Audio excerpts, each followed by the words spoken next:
اگر آپ کی صورت پر بات کی جائے، آپ کی سیرت پر بات کی جائے، آپ کی فضیلت پر بات کی جائے، تو ان کی فضیلت کو بیان کرنا ہم جیسے لوگوں کے بس کی بات نہیں کہ ان کی فضیلت اللہ اپنے قرآن میں بیان فرماتا ہے۔ سیدنا ابو بکر صدیق رضی اللہ تعالیٰ عنہ کی شان کو امام الانبیاء صلی اللہ علیہ وآلہ وآلہ وسلم بار بار اپنی زبان مبارک سے بیان فرماتے ہیں۔ اور اگر جناب سیدنا ابو بکر صدیق رضی اللہ تعالیٰ عنہ آپ کی سیرت پر بات کی جائے، تو آج کا مسلمان اگر آپ کی سیرت کو پڑھے اور اس کے مطابق اپنی زندگی کو بسر کرے تو وہ دنیا اور آخرت میں کامیابی حاصل کر سکتا ہے۔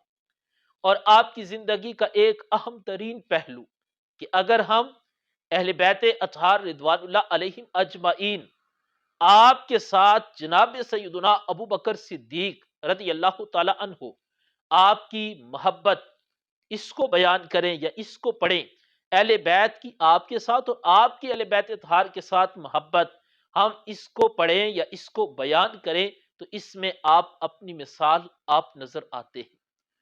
معزز ناظرین، ہر مسلمان کا یہ حق بنتا ہے کہ وہ جناب سیدنا ابو بکر صدیق رضی اللہ تعالی عنہ کا ذکر خیر کرے۔ جناب سیدنا ابو بکر صدیق رضی اللہ تعالی عنہ آپ نے مردوں میں سب سے پہلے اسلام قبول کیا۔ آپ نے جب اسلام قبول کیا تو آپ کو طرح طرح کی مشکلات کا سامنا کرنا پڑا۔ جناب سیدنا ابو بکر صدیق رضی اللہ تعالی عنہ نے سب کچھ برداشت کیا، کہا کہ میں تو اس اسلام کی خاطر اپنی جان قربان کرنے کو بھی تیار ہوں۔ آپ کی والدہ نے جب اسلام قبول کیا، اس سلسلہ میں آتا ہے کہ ایک رات جناب سیدنا ابو بکر صدیق رضی اللہ تعالی عنہ امام الانبیاء صلی اللہ علیہ وآلہ وآلہ وسلم کے پاس بیٹھے ہیں، آپس میں گفتگو ہو رہی ہے۔ جناب سیدنا ابو بکر صدیق رضی اللہ تعالی عنہ اپنے محبوب کے ساتھ اپنے دل کی باتیں کر رہے ہیں۔ وہ کتنا خوبصورت منظر ہوگا کہ جب امام الانبیاء صلی اللہ علیہ وآلہ وآلہ وسلم کے پاس آپ کے پیارے صحابی ابو بکر صدیق بیٹھے ہوں گے اور حضور کی بارگاہ میں اسلام کی اشاعت کی باتیں کرتے ہوں گے۔ اب رات کا وقت ہے، بیٹھ کر گفتگو ہو رہی ہے، تو جناب سیدنا ابو بکر صدیق رضی اللہ تعالی عنہ کی والدہ بھی آپ کے ساتھ گئی تھی۔ اب تاخیر ہو گئی، کافی وقت گزر چکا تھا، تو آپ کی والدہ کسی مقام پر لیٹ گئی، نزدیک ہی، اور آپ سو گئی۔ میرے اور آپ کے کریم محبوب نے پوچھا، فرمایا صدیق تمہارا کیا حال ہے؟ عرض کرتے ہیں یا رسول اللہ میں تو بالکل ٹھیک ہوں، لیکن محبوب میرے دل میں ایک تمنا ہے۔ سرکار نے فرمایا صدیق وہ کون سی تمنا ہے؟ عرض کی یا رسول اللہ میرا اپنی ماں کے بغیر گزارا نہیں۔ یا رسول اللہ میں آپ کا غلام ہوں، میں آپ کے لیے اپنا سب کچھ قربان کرنے کو تیار ہوں، لیکن محبوب ماں کے بغیر گزارا نہیں۔ یا رسول اللہ آپ نظر کرم فرمائیں، محبوب آپ دعا فرمائیں کہ میری والدہ بھی اسلام قبول کر لیں۔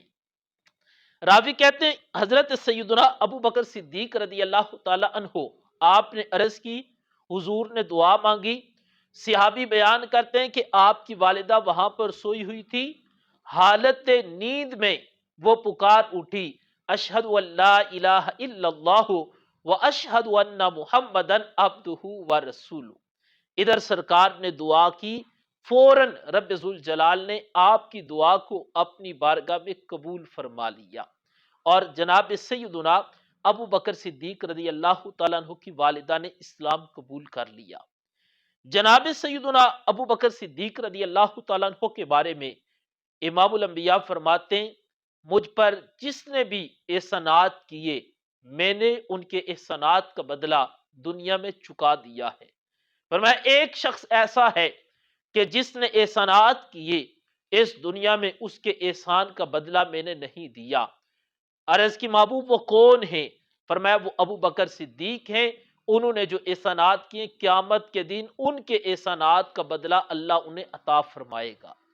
جناب سیدنا ابو بکر صدیق رضی اللہ تعالی عنہ، آپ کی اسلام کے لیے کتنی قربانیاں ہیں اور حضور کے ساتھ کتنی وفائیں ہیں۔ میں کہتا ہوں ہماری زندگیاں ختم ہو سکتی ہیں بیان کر کر کے، لیکن ہم جناب سیدنا ابو بکر صدیق رضی اللہ تعالیٰ عنہ کے احسانات کو کما حقہ بیان نہیں کر سکتے۔ میرے اور آپ کے کریم محبوب کی بارگاہ میں سیدنا ابو بکر صدیق حاضر ہوئے اور عرض کی محبوب اب ہم اسلام کی تبلیغ کرنا چاہتے ہیں، ہم کھلے انداز میں لوگوں کو اسلام کی دعوت دینا چاہتے ہیں۔ میرے اور آپ کے کریم محبوب علیہ السلام نے فرمایا، اے ابو بکر صدیق ابھی کچھ دیر انتظار کرو۔ آپ نے عرض کی محبوب نہیں، اب میں نکلوں گا، اسلام کے پیغام کو عام کروں گا۔ حضور علیہ السلام سے اجازت لے کر جناب سیدنا ابو بکر صدیق رضی اللہ تعالی عنہ نے آپ نے دین اسلام کی تبلیغ کے کام کو جاری رکھا۔ تو حضور علیہ السلام نے جب یہ منظر دیکھا تو لیکن کفار اور مشرکین کو یہ چیز برداشت نہ ہوئی۔ انہوں نے کہا یہ اسلام کا نام لینے والے میدان میں آ گئے ہیں، اگر آج ہم نے ان کو روکنے کی کوشش نہ کی تو ایک دن آئے گا پوری دنیا میں اسلام چھا جائے گا۔ انہوں نے ایسا کیا، جناب سیدنا ابو بکر صدیق رضی اللہ تعالی عنہ آپ کو تکلیف دی۔ جناب سیدنا ابو بکر صدیق رضی اللہ تعالیٰ عنہ کو مارا گیا، اتنا مارا کہ آپ کا جسم زخمی ہو گیا، چہرہ مبارک بھی زخمی ہو گیا، آپ کے جسم سے خون بہ رہا ہے، آپ کے اوپر ایک کپڑا ڈالا گیا اور آپ کو اٹھا کر ایک مکان میں رکھ دیا۔ جناب سیدنا ابو بکر صدیق بے ہوش ہو گئے، لیکن جب آپ کو ہوش آئی آپ کی زبان پر ایک ہی بات تھی، مجھے یہ بتاؤ میرے آقا کا کیا حال ہے۔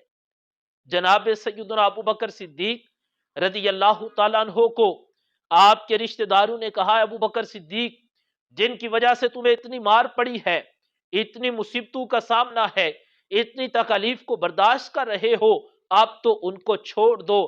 آپ نے کہا یہ تکلیفیں تو برداشت کی ہے، اگر مجھے اپنے محبوب کی خاطر جان دینی پڑی تو میں اپنے نبی کے لیے اپنی جان قربان کرنے کو تیار ہوں۔